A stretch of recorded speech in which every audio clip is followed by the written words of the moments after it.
Halo sahabat channel Kelas Sukses yang berbahagia, semoga dalam keadaan sehat, tetap semangat, dan yang paling penting adalah tetap optimis meraih masa depan yang cemerlang. Sekarang saya akan berbagi kepada sahabat semua tentang cara menjadi kaya bagian pertama, yaitu mindset rezeki. Nah, ada pertanyaan kepada saya, apa hubungannya mindset dengan rezeki? Apakah ada hubungannya? Nah, tanpa kita sadari, kita seringkali memisahkan antara pola pikir dengan rezeki. Padahal kalau kita gali lagi lebih dalam, bahwa mindset itu merupakan dasar dari fondasi hidup kita. Nah, termasuk urusan rezeki. Nah, mungkin sahabat sering mendengar ungkapan-ungkapan seperti ini. Ya, kalau rezeki mah gimana keturunan? Kalau ayah ibu kaya, anak pasti kaya. Atau yang lain lagi, rezeki mah bagaimana takdir gitu. Atau buat apa kaya, yang penting hidup senang gitu. Ada juga orang yang bilang, nggak perlu jadi kaya buat beramal. Nah, lain lagi, banyak harta jadi bikin sengsara nih. Yang terakhir ya, kalau mau kaya ya kerja yang rajin. Nah, mindset itu seringkali hadir di kehidupan kita, dan tanpa kita sadari, ya hal itu yang akan mempengaruhi rezeki kita. Nah, kalau kita perhatikan sekilas ungkapan ini benar, dan pasti benar terjadi kalau ini memang kita yakini, dan kita tidak sadar hari ini juga telah tertanam sejak kecil. Ya mungkin kita tidak sadar gitu, karena kita tidak bisa menjadi orang makmur dan kehidupan karena pola pikir tentang hal itu tadi. Itu membaca kalimat yang tadi saya bacakan, mungkin ada orang yang berkata, ya baik dalam hati maupun terang-terangan, apa iya gitu. Nah, jadi untuk menjawab hal itu, saya akan kemukakan satu hadis Nabi yang mengatakan, aku sesuai dengan prasangkaan hambaku, kata Allah. Nah, dari hadis ini menekankan kepada kita, mengajarkan kepada kita bahwa yang terjadi pada kita selaku hamba Allah adalah bagaimana prasangka kita kepada Allah gitu.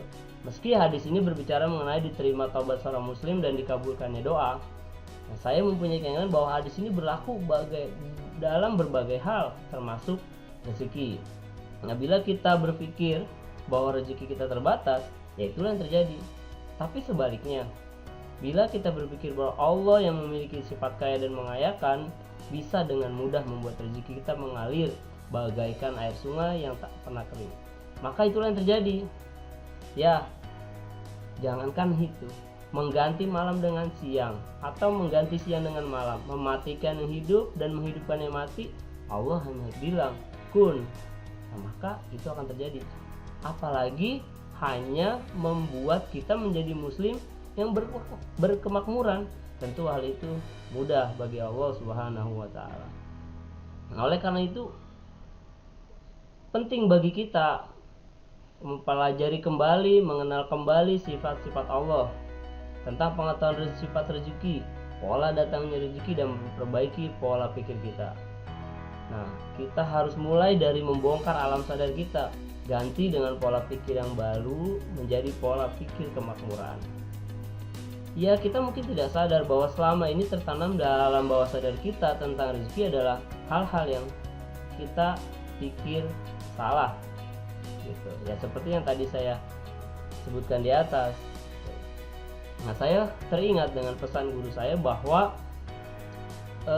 ada seorang sahabatnya tidak pernah bisa mencapai kemakmuran atau menjadi orang kaya. Karena apa? Dari kecilnya selalu ditanamkan bahwa uang dapat menyebabkan kesengsaraan. Nah, kita sering kan tuh kalau saat kita megang uang, kata orang tua, jangan, itu kotor gitu. Nah, itulah yang menyebabkan kita jauh dari uang gitu. Oleh karena itu, harus kita tekankan adalah bahwa setiap makhluk yang Allah ciptakan pasti telah dicatat rezekinya.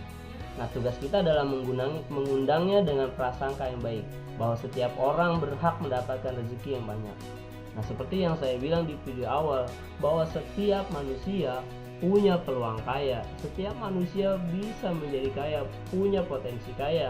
Hanya saja kita harus merhatikan yang pertama adalah prasangka kita, gitu.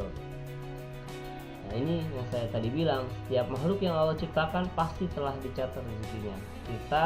Tugas kita adalah mengundangnya dengan prasangka yang baik bahwa setiap orang berhak mendapatkan rezeki yang banyak.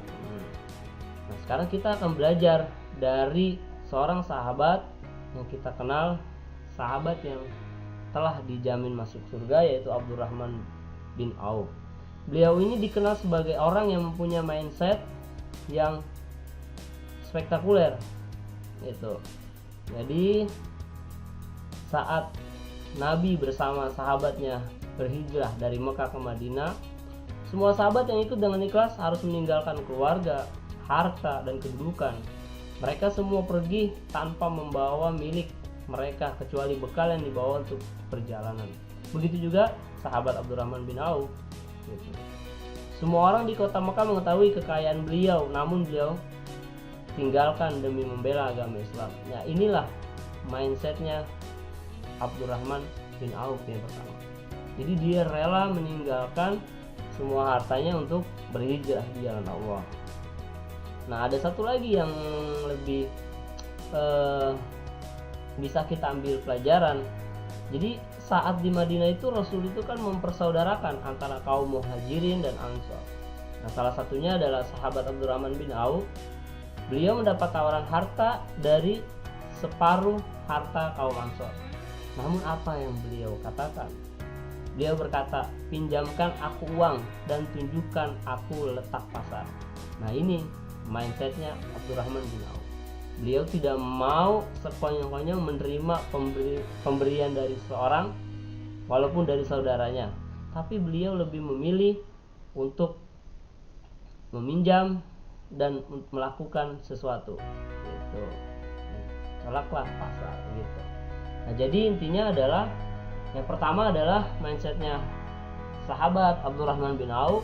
Nah, beliau ini meninggalkan harta benda demi membela agama Allah.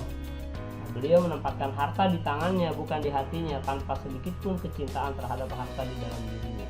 Nah, ini terbukti dari saat berangkat hijrah, beliau dengan rela dengan senang hati meninggalkan banyak hartanya. Yang kedua adalah menolak pemberian tanpa melakukan sesuatu. Nah, seringkali kita mendapatkan banyak hal atau harta yang banyak kita terima.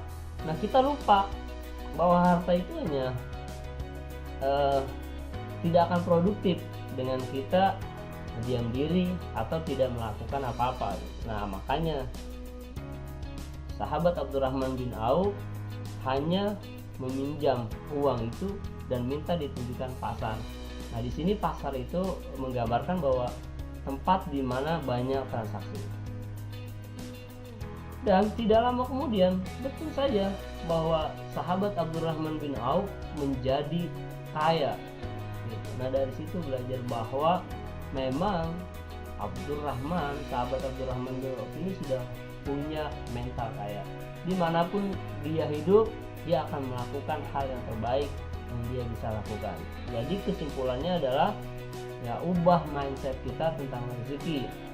Itu jangan lagi berpikir bahwa kalau rezeki kan urusan nasib. Jangan berpikir lagi bahwa aduh banyak harta nanti bakalan repot gitu kan. Banyak harta bakalan musibah. Jadi kita mulailah berpikir bahwa kita harus menjadi kaya agar kita lebih bisa bermanfaat bagi orang banyak. Ya, kita mungkin bisa berhaji, tapi apakah kita lebih tidak senang kalau kita bisa berhaji dan bisa menghajikan orang lain? Itulah kebermanfaatan dalam Islam.